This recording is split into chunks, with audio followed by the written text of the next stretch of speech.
Itaipu, nós tínhamos feito, né, já uma estimativa de valores de controle da instrumentação durante o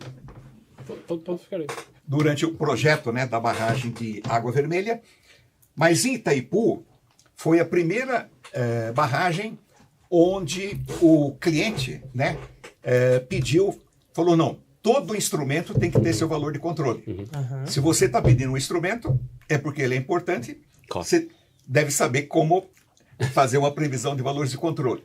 E realmente no início, né, falei, vou ter que fazer uma previsão de valores de controle, inclusive para triortogonais, né, nas juntas entre blocos, tudo.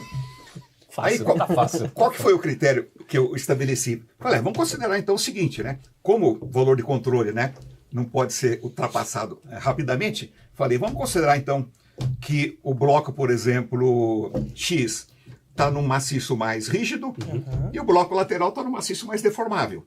E através dessa comparação, né, utilizando inclusive resultados de tensões, de modelagem matemática, a gente estimou qual seria o recalque diferencial máximo. A abertura é tranquila, né? Aberturas, a gente tem termômetros, tem a queda de temperatura, tem os ensaios de laboratório, né? De caracterização da temperatura do concreto, etc. e tal.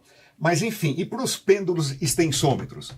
Eu peguei e falei, vamos utilizar um critério semelhante, né? Vamos considerar o maciço de fundação do lado mais rígido, porque realmente, né, como eu sempre gostei de rochas, de geologia, tudo, no IPT, inclusive, né, eu trabalhei acompanhando ensaios do LENEC na usina de São Simão, da CEMIG, cujo enchimento do reservatório foi em 1978, no mesmo ano do enchimento de Água Vermelha, né? E em São Simão eu tive a oportunidade, pelo IPT, de ir para lá na época acompanhar uns ensaios feitos pelos nossos colegas do LENEC, ensaios de cisalhamento, né? Cisalhamento. E Itaipu foram feitos também, né? Aqueles ensaios de cisalhamento onde era moldado, né?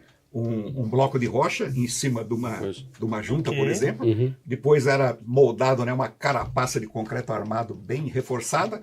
E aí aplicava-se, né, uma tensão vertical, horizontal, né, até o cisalhamento. É o de grande porte, né? São células maiores. Em Itaipu,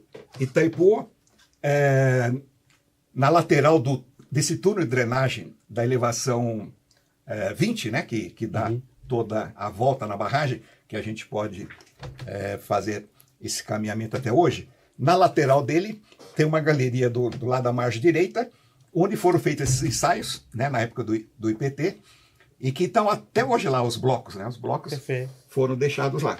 Mas eu peguei e falei, vamos considerar então, né, o maciço de fundação. A gente conhecia exatamente, né, qual a espessura da camada de basalto denso, de basalto vesicular, de brecha basáltica. Nós, né, claro, isso aí foi a experiência minha, junto com a do Ricardo Abraão, com o doutor Alfredo, etc.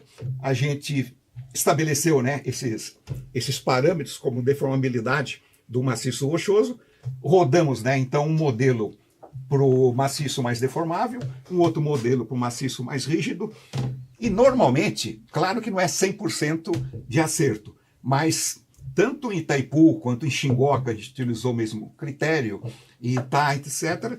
De um modo geral, a gente verificou que a maior parte das medições, né, dos deslocamentos medidos com...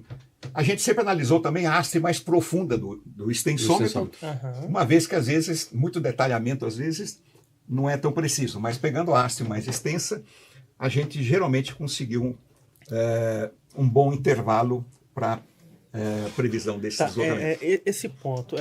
Então, o controle não era baseado na deformação em si, já era a deformação transformada em módulo de elasticidades.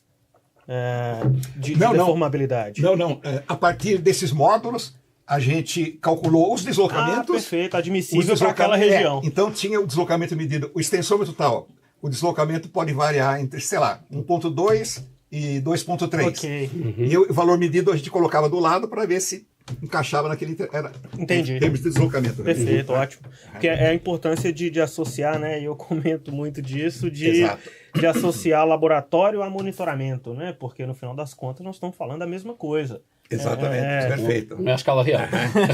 Então a gente é muito importante conhecer o material e de regiões diferentes, Perfeito. situações diferentes, bacana demais. Aqui eu estou mostrando o seguinte, muitas vezes nos manuais, né, eu estou chamando de manual de instrumentação, que é aquele documento gerado na fase final de projeto pela projetista com o plano de instrumentação e com estimativa de valores de controle da instrumentação.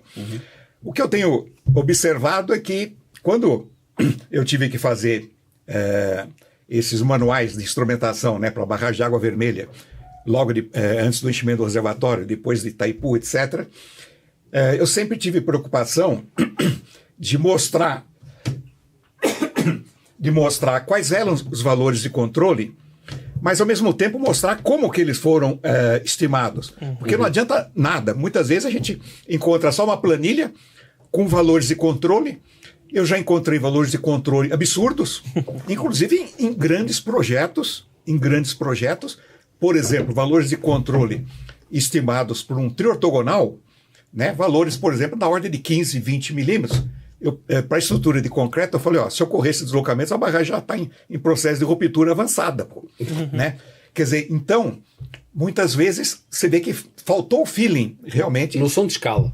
Exato, faltou um feeling de alguém com o mínimo de experiência para avaliar se aqueles valores. E outra, normalmente, claro, né, é impossível estimar com 100%